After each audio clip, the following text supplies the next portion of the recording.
A graça e paz, bem-vindos a mais um dia, mais um devocional que nós fazemos. Nós estamos lendo a Bíblia de Gênesis até Apocalipse, cada dia um pouquinho, e refletindo naquilo que o Senhor tem para as nossas vidas. Vamos começar com uma oração. Senhor, obrigado por mais essa oportunidade de ler a Tua Palavra, que nós possamos ler o texto de hoje, para que nós possamos refletir e para que nós possamos entender, compreender a Sua vontade através desses textos. Que nós possamos aplicar em nossas vidas e refletir a Tua glória através dessas nossas ações. Isso que eu tivesse te agradecer em nome de Jesus. Amém. E vamos para o texto de hoje, que se encontra lá em 1 Samuel 20. Nós vamos ler até o 21:15, que diz o seguinte... lembrando que ontem nós lemos que Saul começou a ficar com ciúmes de Davi, porque Davi ia para a guerra e a multidão cantava que os feitos de Davi eram maiores que os feitos de Saul. E Saul começou a ficar com inveja, começou a tentar matar Davi. A Bíblia também fala que Deus enviou um espírito maligno para atormentar Saul. E tudo isso nós vimos que é justamente para que os planos de Deus se cumprissem na vida de Davi. Mas nesse momento Davi está fugindo para que não fosse morto por Saul. E diz o seguinte: Davi fugiu de Naiote, em Ramá, e se encontrou com Jonatas. O que eu fiz? Disse Davi. Qual é meu crime? Que pecado cometi contra seu pai para que ele esteja tão decidido a me matar? Imagino que Davi devia estar bravo, devia estar indignado, inconformado. Ele que tinha sido fiel a Saul até aquele momento, que tinha ganho guerras para Saul, que tinha ajudado Saul quando o espírito maligno ficava nele, ele tocava a harpa. Davi tinha feito tudo para Saul, e ainda assim Saul tentava matar ele. Imagina a indignação de Davi. 2. Isso não vai acontecer, respondeu Jonatas. Você não será morto. Ele sempre me conta tudo o que pretende fazer, até mesmo as coisas de pouca importância. Sei que meu pai não esconderia de mim algo dessa natureza. Não é assim. Então Davi fez um juramento diante de Jonatas. Seu pai, sabendo muito bem de nossa amizade, disse a si mesmo: não contaria a Jonatas. Ele ficaria magoado. Mas, tão certo como vive o Senhor, e como você mesmo vive, eu estou a apenas um passo da morte. Jonatas perguntou: o que posso fazer para ajudá-lo? Davi respondeu: amanhã celebraremos a festa da lua nova. Sempre me sentei com o rei para comer nessa ocasião. Mas amanhã me esconderei no campo e ficarei ali até o entardecer do terceiro dia. Se seu pai perguntar onde estou, diga a ele: Davi insistiu que eu o deixasse ir para casa, em Belém, participar do sacrifício que toda a família dele oferece a cada ano. Se ele disser: está bem, então você saberá que não corro perigo. Mas se ele se enfurecer, você saberá que ele está decidido a me fazer mal. Mostre-me sua lealdade como amigo, pois assumimos um compromisso solene diante do Senhor. Se por acaso você acha que cometi alguma ofensa contra seu pai, mate-me. Você mesmo, aqui e agora. Não é necessário me entregar a seu pai. Nunca! Exclamou Jonatas. Você sabe que se eu tivesse qualquer suspeita de que meu pai planejava matá-lo, avisaria você no mesmo instante. Então Davi perguntou: como saberei se seu pai ficou irado? Jonatas respondeu: venha ao campo comigo. E os dois foram juntos para lá. Então Jonatas disse a Davi: prometo diante do Senhor, o Deus de Israel, que amanhã ou no máximo depois de amanhã, a esta hora, conversarei com meu pai e avisarei você logo em seguida do que ele pensa a seu respeito. Se ele falar a seu respeito de modo favorável, informarei a você. Mas se ele estiver irado e quiser matá-lo, que o Senhor me castigue severamente se eu não avisar você, para que possa escapar em segurança. Que o Senhor esteja com você como esteve com meu pai, e que você me trate com o amor leal do Senhor enquanto eu viver. Mas se eu morrer, trate minha família com esse amor leal, mesmo quando o Senhor eliminar da face da terra todos os seus inimigos. Então Jonatas assumiu um compromisso solene com Davi e sua descendência, e disse: que o Senhor destrua todos os inimigos de Davi. E Jonatas fez Davi reafirmar seu juramento de amizade, pois Jonatas o amava como a si mesmo. Então Jonatas disse: Amanhã celebraremos a festa da lua nova. Darão por sua falta quando virem que seu lugar à mesa está vazio. Depois de amanhã, ao entardecer, vá ao lugar onde você se escondeu antes e espere ali, junto à pedra de Ezel. Eu sairei e atirarei 3 flechas para o lado da pedra, como se atirasse num alvo. Então mandarei um ajudante trazer de volta as flechas. Se você me ouvir dizer a ele: as flechas estão deste lado, saberá, tão certo como vive o Senhor, que tudo está bem e que não há perigo algum. Mas se eu disser: vá mais à frente, as flechas estão adiante, significa que você deve partir de imediato, pois o Senhor o manda ir embora. E que o Senhor nos ajude a preservar para sempre o forte laço de amizade que existe entre nós. Então Davi se escondeu no campo, e quando começou a fazer a lua nova, quando começou a festa da lua nova, o rei sentou-se para comer. Ocupou seu lugar de costume, encostado à parede, com Jonatas sentado diante dele, e Abner ao seu lado. O lugar de Davi, porém, ficou vazio. Saul não disse nada sobre isso naquele dia, pois pensou: deve ter acontecido algo que deixou Davi cerimonialmente impuro. Mas, quando o lugar de Davi também ficou vazio no dia seguinte, Saul perguntou a Jonatas: por que o filho de Jessé não veio para a refeição nem ontem nem hoje? Jonatas respondeu: Davi me pediu com insistência para ir a Belém. Disse: por favor, deixe-me ir, pois nossa família oferecerá um sacrifício na cidade. Meu irmão exigiu que eu estivesse presente. Portanto, peço que me deixe ir ver meus irmãos. Por isso ele não está aqui hoje, à mesa do rei.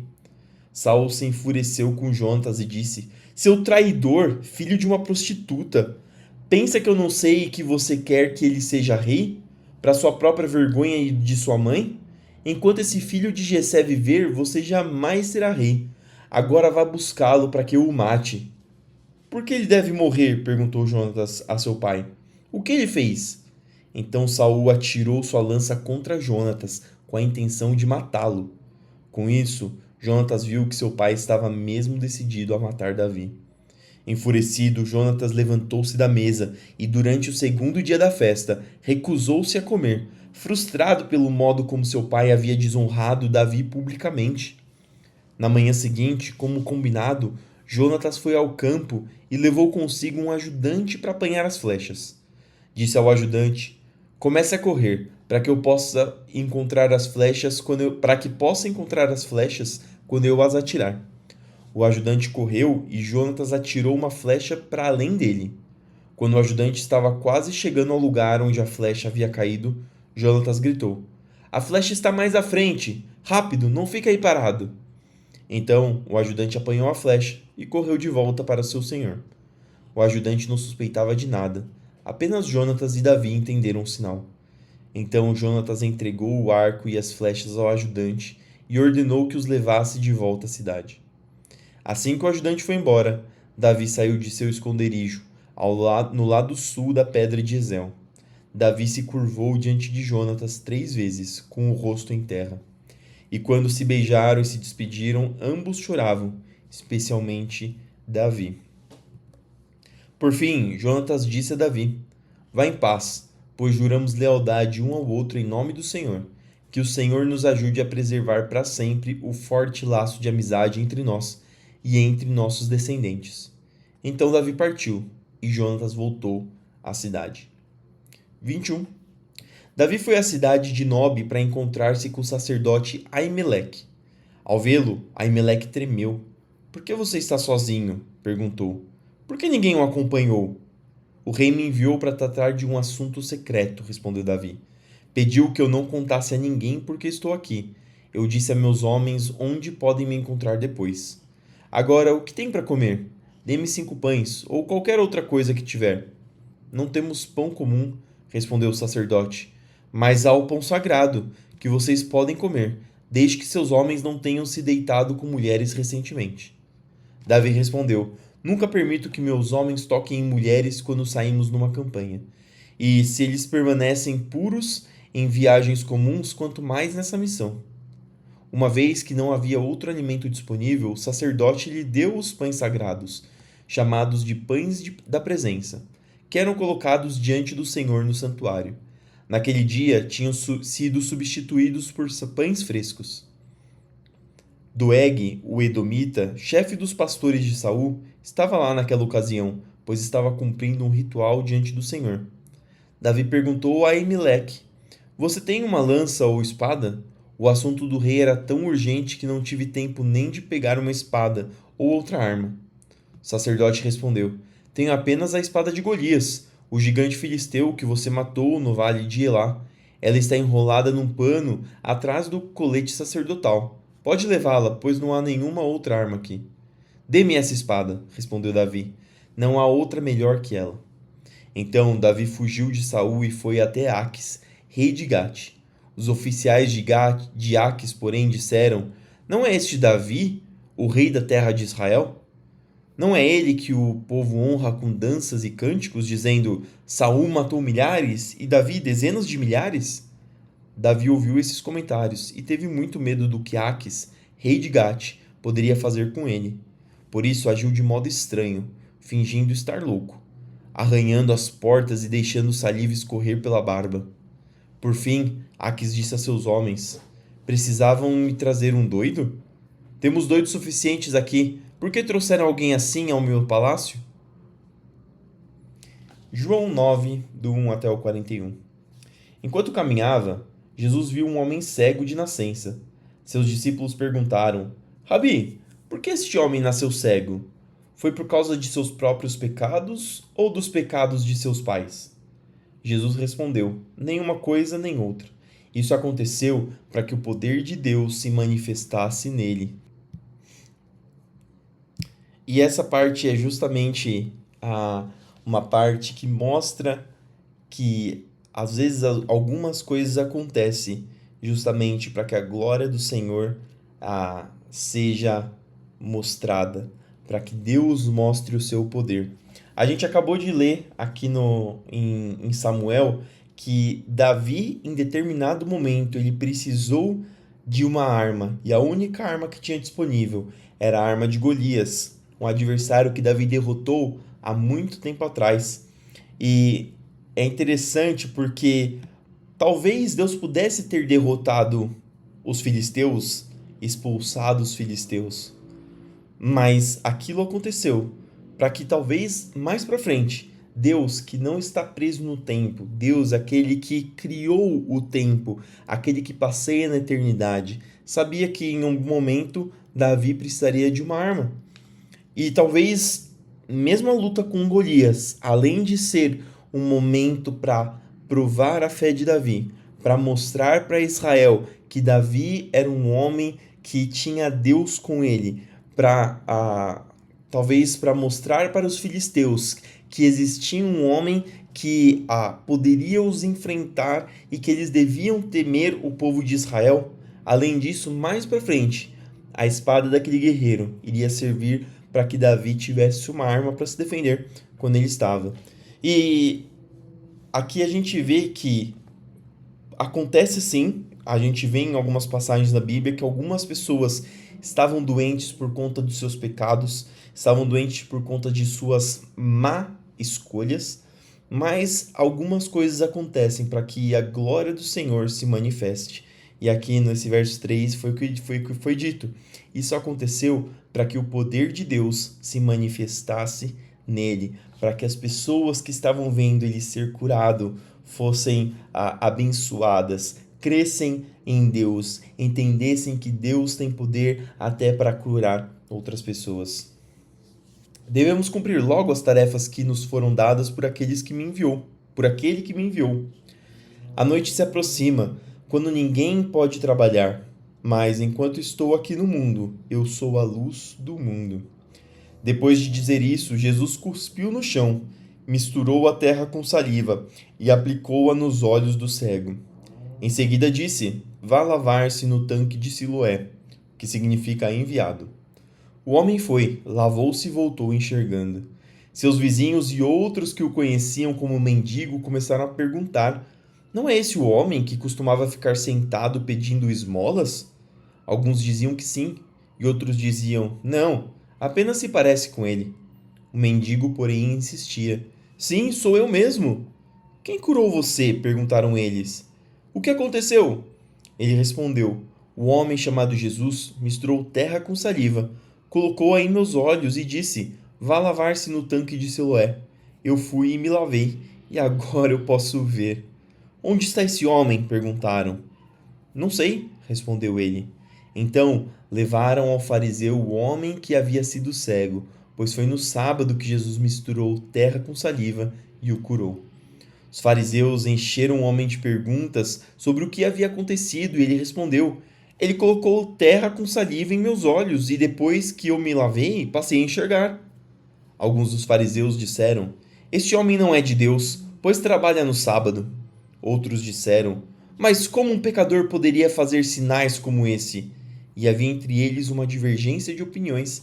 Olha que interessante, aqui as pessoas estão mais preocupadas com a religiosidade, com o que Jesus havia feito no sábado, ou então como que tal pessoa poderia realizar esse ato, do que comemorar que um homem que estava cego agora tinha enxergado, que o poder de Deus tinha sido atuado e tinha modificado a vida daquele homem.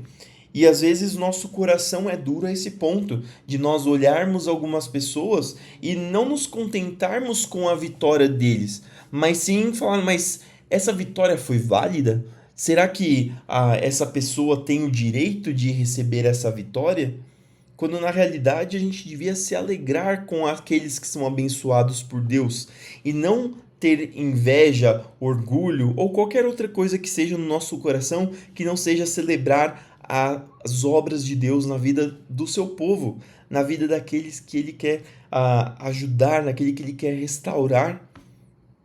Nós não devemos ser como esses fariseus, que ao invés de enxergarem o poder de Deus na vida desse homem, enxergaram a religiosidade. 17.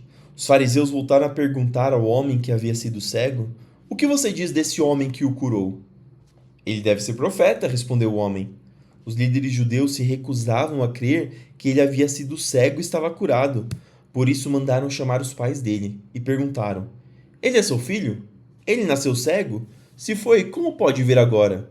Os pais responderam: Sabemos que ele é nosso filho e que nasceu cego, mas não sabemos como pode ver agora nem quem o curou. Ele tem idade suficiente para falar por si mesmo. Perguntem a ele. Seus pais disseram isso por medo dos líderes judeus, pois estes haviam anunciado que, se alguém dissesse que Jesus era o Cristo, seria expulso da sinagoga. Por isso disseram: Ele tem idade suficiente, perguntem a ele.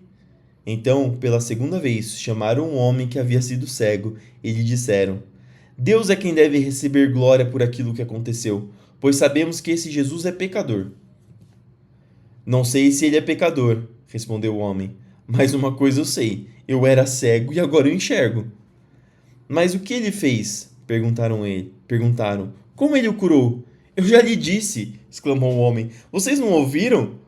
Por que querem ouvir outra vez? Por acaso também querem se tornar discípulo dele? Então eles o insultaram e disseram: Você é discípulo dele, mas nós somos discípulos de Moisés. Sabemos que Deus falou a Moisés, mas nem sabemos de onde vem esse homem. Que coisa mais estranha, respondeu o homem. Ele curou meus olhos e vocês não sabem de onde ele vem. Sabemos que Deus não atende pecadores, mas está pronto a ouvir aqueles que o adoram e fazem sua vontade. Desde o princípio do mundo, ninguém foi capaz de abrir os olhos de um cego de nascença. Se esse homem não fosse de Deus, não teria conseguido fazê-lo. Você nasceu inteiramente pecador, disseram eles, e quer ensinar a nós? Então o expulsaram da sinagoga. Quando Jesus soube do que havia acontecido, procurou o homem e lhe disse: Você crê no Filho do Homem? Quem é ele, Senhor? Perguntou o homem. Eu quero crer nele. Jesus respondeu: Você ouviu, e ele está falando com você. Sim, Senhor, eu creio, declarou o homem, e adorou a Jesus. Então Jesus disse: Eu vim a esse mundo para julgar, para dar visão aos cegos e para fazer que os que veem se tornem cegos. Que é o que aconteceu com os fariseus. Os fariseus, apesar de terem os olhos que enxergavam, eles não tinham o coração que via. Alguns fariseus que estavam por perto o ouviram e perguntaram: Você está dizendo que nós somos cegos? Se vocês fossem cegos, não seriam culpados, respondeu Jesus. Mas a culpa de vocês permanece, pois afirmam que podem ver. Salmos 113, do 1 até o 114, 8. Louvado seja o Senhor. Sim, louvem, ó servos do Senhor. Louvem o nome do Senhor. Bendito seja o nome do Senhor, agora e para sempre.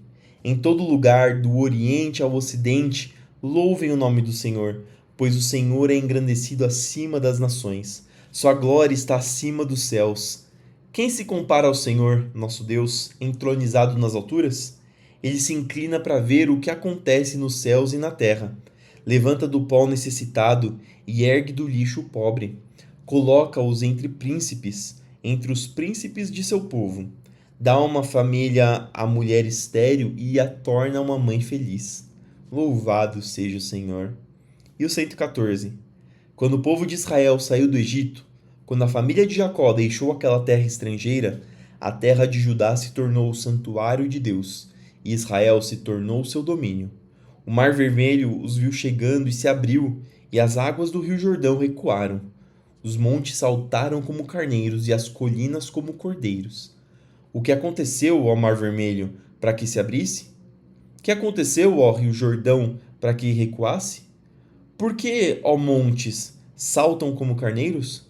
Por que, ó colinas, saltaram como carneiros, como cordeiros? Estremeça, ó terra, na presença do Senhor, na presença do Deus de Jacó. Ele transformou a rocha em açude. Sim, do rochedo fez nascer uma fonte de água. E por fim, Provérbios 15, do 15 ao 17. Para os aflitos, todos os dias são difíceis.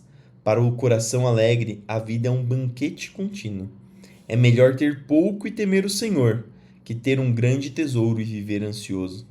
Um prato de verduras ao lado de quem você ama é melhor que a carne saborosa junto de alguém que você odeia. E essas foram as palavras de hoje. Espero que elas entrem no seu coração, que você continue meditando nelas durante o seu dia. Vamos orar para terminar esse momento? Senhor, obrigado por mais essa oportunidade de aprender mais de Ti. Que o Senhor continue nos ensinando, continue falando aos nossos corações e às nossas mentes, para que nós possamos aplicar essas palavras e cada dia nos tornar mais parecidos contigo. Senhor, abençoa o nosso dia, para que seja um dia de glória, um dia em que nós possamos louvar e engrandecer o Seu nome na Tua casa. Senhor, para aqueles que vão trabalhar, estudar, abençoe, guarde, proteja e capacite. Para aqueles que vão à sua casa, para aqueles que vão te adorar, para aqueles que vão fazer suas atividades em casa, que o Senhor continue guardando da mesma forma. Senhor, abençoa para que tudo que nós fizermos prospere, para que as nossas ações sejam ações que reflitam a sua glória, Senhor. Abençoa os que estão doentes, os que estão enfermos, que estão nos hospitais, que estão na cama, Senhor, doentes. Que o Senhor entre com providência, traga cura, traga restauração, para que o Senhor seja poderoso, aquele mesmo que curou o homem cego que nós lemos na Tua palavra, Senhor, que fez enxergar. Faça também, Senhor, a obra na vida dos Teus filhos, para que o Senhor abra os olhos daqueles que estão cegos, para que o Senhor abra os corações daqueles que estão com os corações fechados e para que nós possamos ver a Tua presença, ver a Tua glória, ver a Tua obra. Senhor, abençoa aqueles que estão passando por necessidades, para que o Senhor seja o sustento, para que o Senhor abra portas, para que o Senhor traga providência. Senhor, continua conosco hoje e sempre. Isso que eu te peço e te agradeço em nome de Jesus. Amém.